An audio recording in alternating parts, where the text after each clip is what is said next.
ठीक है, next point था उसका, फोर्थ पॉइंट क्या था? मॉलिक्यूल्स अट्रैक्ट ईच अदर ना, molecules attract each other.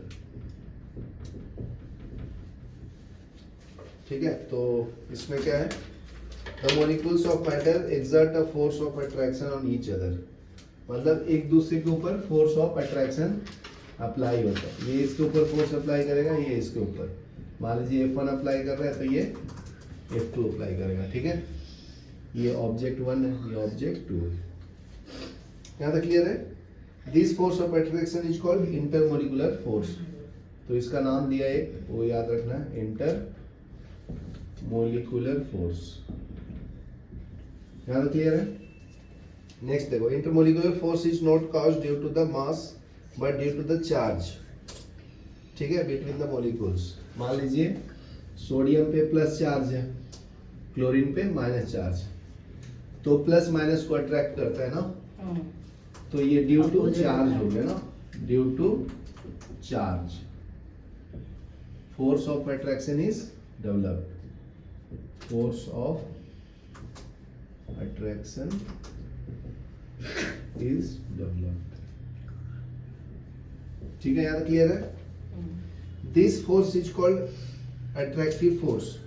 Attractive force कब होता है? जब प्लस माइनस को अट्रैक्ट करेगा तो अट्रैक्टिव फोर्स होता है। अगर सेम चार्ज का होगा, हाँ गुड, अगर पॉजिटिव पॉजिटिव है तो क्या होगा?